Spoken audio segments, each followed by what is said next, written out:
जय हिंद साथियों, हाय I am Amit sir और एडू एग्जाम सेंटर में आपका एक बार फिर से स्वागत है। दोस्तों आज हम लोग बात करेंगे आरआरबी एलपी भर्ती 2024 के बारे में, जहां पर दोस्तों आज हम लोग बात करेंगे आरआरबी बिलासपुर बोर्ड के लिए।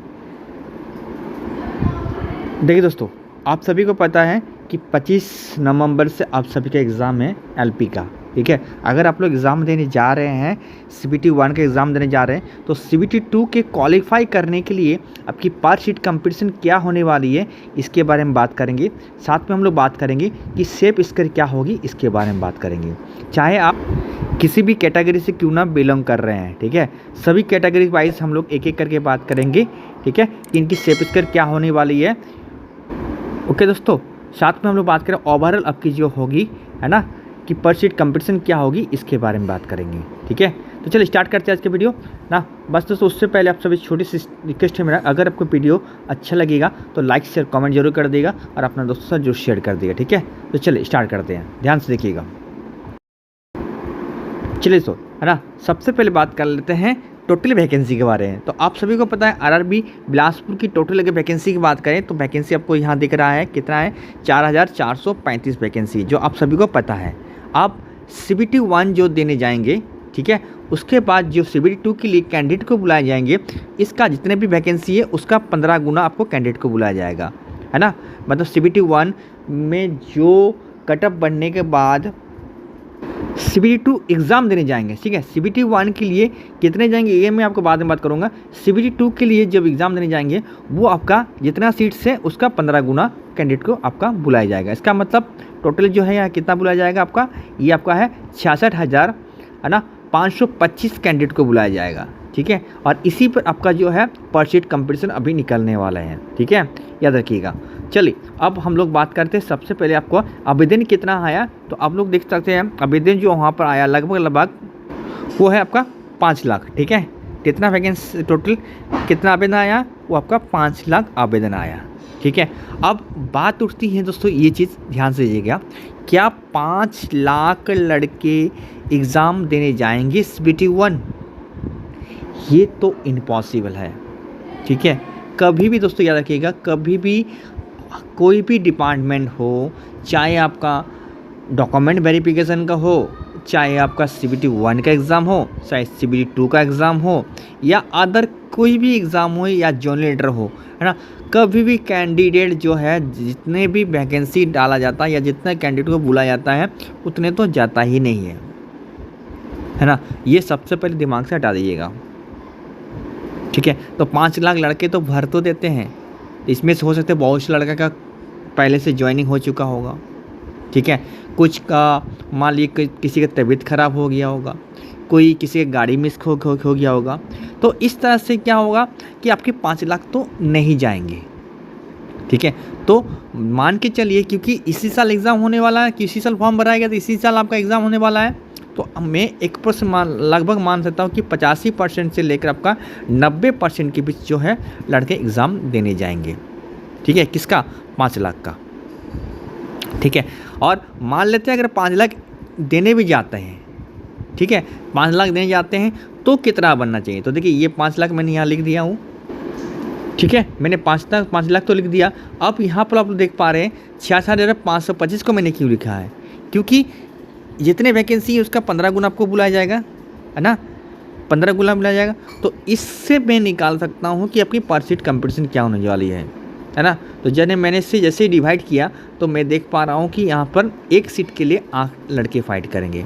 आप इसमें सब बोलेंगे सर इससे क्यों नहीं किए आप, तो इससे मैंने इसलिए नहीं किया हूँ ना कि ये आपका, मैं अभी जो आपको बना रहा वीडियो ना, ये आपका CBT 1 से CBT 2 के क्वालिफाई करने के लिए मैं बना रहा हूँ, ठीक है। ये मैं आपको मेरिट लिख के मैं नहीं बना रहा हूँ, मेरिट के लिए तो इतना ही आपका बताया जाएगा कि, ठीक है। और वहाँ पर जो होगा वहाँ पर तो आपका सबका दिया रहेगा कि किस जोन में और कटअप वाइज में आपका कितना कैंडिडेट लिया गया है, तो वहाँ से तो आपको पता चल जाता है, ठीक है। तो वहाँ से और ईजी हो जाएगा बट फिलहाल मैं यहाँ पर एक आपको लगभग बता रहा हूँ, ठीक है, कि यहाँ जितना वैकेंसी है उसका 15 गुना आपका कैंडिडेट को बुलाया जाएगा। अब 15 गुना को मैंने जब 5 लाख से डिवाइड किया, ठीक है, तो मैं देख पा रहा हूँ कि एक सीट के लिए आपका कितना 8 कैंडिडेट को बुलाया जाएगा, मतलब एक सीट के लिए आपका 8 कैंडिडेट फाइट करेंगे, ठीक है।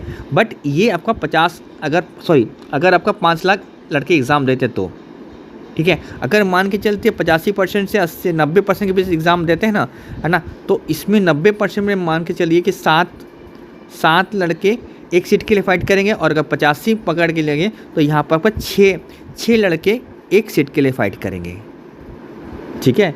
ये मैंने आपको किसमें आपका इतना, ठीक है, क्योंकि इतना 15 गुना बुलाया जाएगा। ओके, आप किसका 85%, इसका 85% और इसका 90%, ठीक है। मैंने आपको पहले कहा कि हर जगह आपको 100% कभी भी आपका एग्ज़ाम देने नहीं जाता है। तो अगर 90% मान लेते हैं तो इसका अगर मैं 90% निकालूँ तो लगभग कितना होगा आपका 4,50,000 के पास होगा, अगर 90% निकालते हैं, ठीक है। अगर 85% निकालते हैं तो ही अगर 80% या 85% निकालते हैं तो आपका लगभग मान लीजिए 4 लाख, ठीक है दोस्तों। तो इतने ही आपके लड़के जो है आपका फाइट होने वाला है। ये मैंने आपको बता दिया पर शीट कंपटीशन क्या होने वाला है।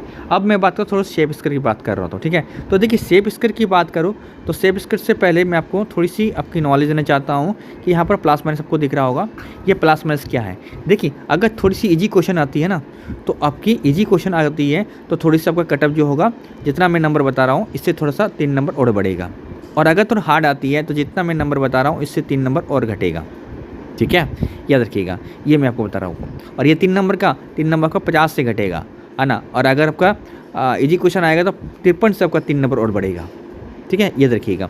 तो चलिए मैं बात कर लूँ सेफ स्कर की क्या होने वाली है। तो देखिए अगर आप जनरल से फाइट कर रहे हैं, जनरल से फाइट करेंगे तो आपको मान के चलिए आपका सेफ जो होगा और 50 से लेकर 53 के बीच होंगे आपका, ठीक है।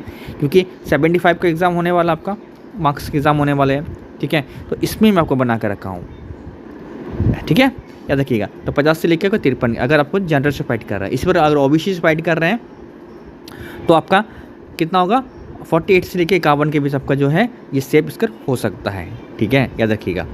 और अगर ईडब्ल्यू से फाइट कर रहे हैं तो 45 से आपका 48 के बीच आपका जो होगा सेफ स्कर आपका हो सकता है, ठीक है। इसी प्रकार अगर एसटी से बात करूँ तो एसटी का आपका जो होगा ये 40 से 42 के बीच होगा, ठीक है, सेफ स्कर हो सकता है। और अगर एसटी की बात करें तो आपका एसटी में आप देख पा रहे कितना है आपका 43 से लेकर आपका 46 के बीच होगा, है ना। और ये प्लस माइनस तो आपका अलग से याद रखिएगा। मैंने पहले कहा प्लस माइनस क्या है, अगर आपका इजी क्वेश्चन आते हैं तो 3 नंबर और बढ़ जाएंगे, किसी 53 से, और 3 नंबर बढ़ेंगे तो 56 के आसपास हो जाएंगे, ठीक है।